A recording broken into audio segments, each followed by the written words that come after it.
আসসালামু আলাইকুম প্রিয় শিকারী ভাইরা, সবাই কেমন আছেন? আশা করি অনেক ভালো আছেন। আলহামদুলিল্লাহ, আপনাদের দোয়ায় আমি অনেক ভালো আছি। তো আজ নতুন আরেকটা ভিডিও নিয়ে চলে আসলাম আপনাদের মাঝে। ভিডিওটা খুবই কার্যকারী এবং যারা টিকিটির পুকুরে মাছ মারতে যান তারা এই চারটা ব্যবহার করে দেখতে পারেন। খুবই একটা কার্যকারী চার এটা।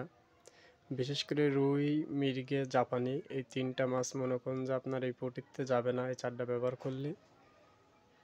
তো চলুন চারটা ব্যবহার করতে কী কী লাগবে। প্রথমে দেখতেই পাচ্ছেন এটা হচ্ছে সর্ষের খোল। এই খোলটা মনে করুন যে আমি একদিন আগে পানিতে ভিজিয়ে রাখছিলাম, রেখে পানিটা ফেলাই দিয়েছি, দিয়ে খোলটা এরকম ভিজে নরম বানিয়ে নিছে। আর এর সাথে আর একটা জিনিস লাগবে, সেটা হচ্ছে দেখেন ভাত।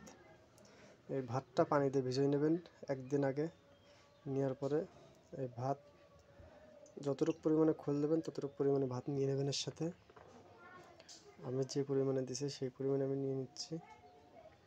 কোনো পানি দেবেন না, না দিয়ে সুন্দর করে ভাত আর খোল চটকায় মাখায় নেবেন।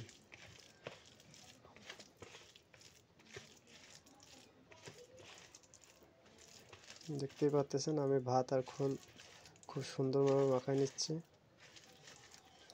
দেখেন ভাত আর খোল আমি খুব সুন্দরভাবে মাখায় নিছি। এবং এটা ফুটি দেওয়ার আগে, বিশেষ করে হাত চেপে দিলেই সবচেয়ে কার্যকরী বেশি হবে। এটা ফুটি দেওয়ার আগে আপনি এর সাথে যে পরিমাণে খোল থাকবে তার অর্ধেক মতন মাটি নেবেন।